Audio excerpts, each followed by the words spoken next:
সকালবেলা মাছ কাটার সময় এই মাছের ডিমগুলো পাওয়া গিয়েছে। এগুলো হচ্ছে রুই মাছের ডিম, খুবই পুষ্টিগুণ সমৃদ্ধ।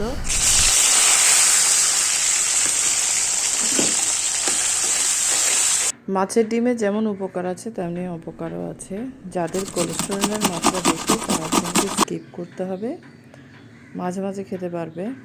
খেতে কিন্তু দুর্দান্ত লাগে, খুবই মজাদার, সবাই পছন্দ করে এই খাবারটা। তো এবার বলি কি কি উপকার আছে এই মাছের ডিমে। এতে রয়েছে vitamin A, D, calcium, iron, আরও নানা উপাদান। আসসালামু আলাইকুম প্রিয় ভাই ও বোনেরা, আরেকটি মিনি ব্লগে আপনাদেরকে স্বাগতম। কেমন আছেন সবাই? তো সবাই তো খুব মজার মজার রান্না করেন। আজকে আমি আমার ডিমের রেসিপিটা শেয়ার করব। আজকে আমি রান্না করেছি রুই মাছের ডিম।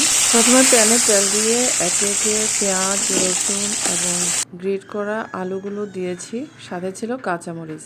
তো একসাথে এগুলো আমি তেলে ভেজে নিচ্ছি খুব ভালো করে।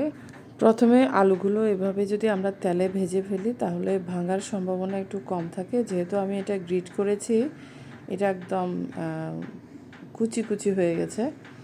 তো এখানে আমি অ্যাড করছি হলুদের গুঁড়ো এবং সামান্য মরিচের গুঁড়ো, সাথে ধনে গুঁড়ো।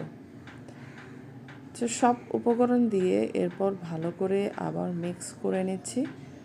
আরও কিছুক্ষণ নেড়ে চেড়ে অফ ক্যামেরাতে আমি অ্যাড করেছিলাম সামান্য পানি, যাতে মশলাগুলো খুব ভালো করে কষিয়ে যায়। কষিয়ে যাওয়া মশলাতে আমি দিয়ে দিয়েছি ধুয়ে রাখা রুই মাছের ডিম। রুই মাছের ডিম কিন্তু খুব ভালো করে ধুয়ে নিতে হয়। রুই মাছের ডিম কিন্তু আস্ত রান্না করা যায়, এগুলো দেখতেও কিন্তু ভালো লাগে। তো রুই মাছের ডিমগুলো কিন্তু আস্ত রান্না করলে দেখতে খুবই ভালো লাগে, একদম ফ্রাই করে ফেলে, এরকম ভেঙে দেয় না। তো আমি কিন্তু ভেঙে দিয়েছি মাছের ডিমগুলো। তো সাথে দিয়েছিলাম একটা টমেটো, এটা ফ্রোজেন করা ছিল ফ্রিজে। তো এটা খুব ভালো করে চিকন চিকন করে আমি স্লাইস করেছি।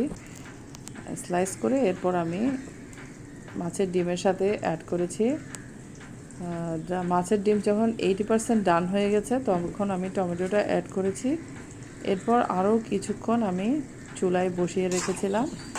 তো এটা কিন্তু বারবার নেড়ে চেড়ে দিতে হয়, মাছের ডিম কিন্তু লেগে যাওয়ার সম্ভাবনা থাকে। তো প্রথম থেকেই কিন্তু আমি নেড়ে চেড়ে দিয়েছি অনেকবার, কিছুক্ষণ পর পর। তো এখানে আরও রান্না করেছিলাম রুই মাছ, আর সাথে রান্না করেছি বেগুন ভাজি। তো কেমন লেগেছে আমার রান্না, তো আপনারা কীভাবে রান্না করে খান কমেন্ট বক্সে জানাবেন।